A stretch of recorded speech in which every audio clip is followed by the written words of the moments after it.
As you get started with the Streaming Subscribers exercise, on the Instructions tab, please watch the two linked videos, one about creating charts and the other about NameBox before attempting Step 2. As the videos show, you can highlight the range of cells that you wish to use to make a chart, clicking on Insert, Recommended Charts. Look for the format of the chart that you're interested in. In this case, we're looking for a clustered column chart. Select OK. From here, Excel will generate the chart for you automatically, and you can then give your chart a name. In this case, we're going to call it Column Chart. And this completes Step 2. Sometimes your charts will be created in ways that they overlap the data. You have the option to rearrange by clicking and dragging the chart, and you can also resize the chart. And when you're doing so, clicking the drag handles in the diagonal corners are your best way to make sure that when you expand the chart, that you preserve the proportions that are generated. Once you have your chart correctly positioned and sized, you may want to edit the chart title, in which case simply click into the chart title placeholder and make your edit to say what you want it to say.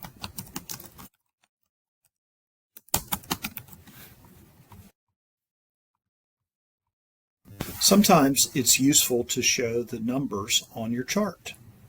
In order to do so, select the chart. On the right-hand side, you should see a Chart Elements icon appear at the top of the three.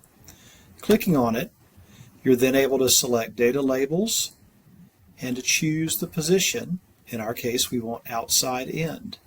Once I click on that, and then click Off, you'll notice that the numbers appear for the Toyota purchases as well as for the Subaru purchases.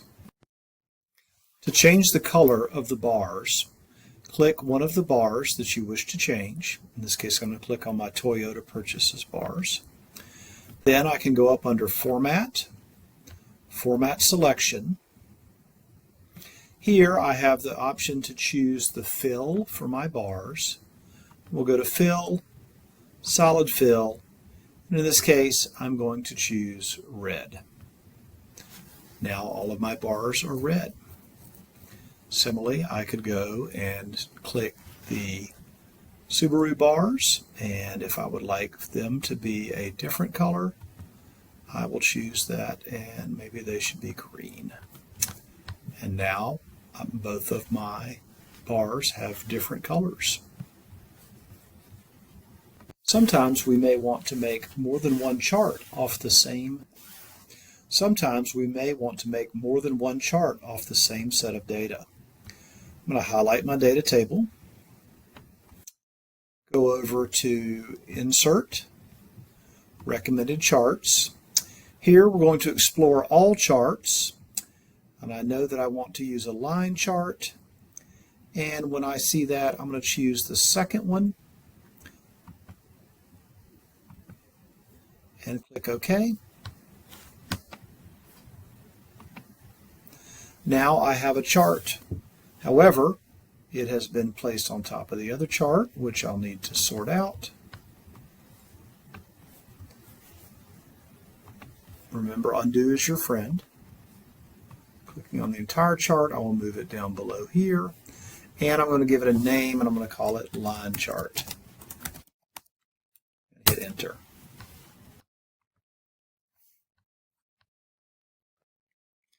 One additional element you may want to add to your chart is something called up-down bars. To add up-down bars, click on your chart, go to the Chart Elements, choose up-down bars,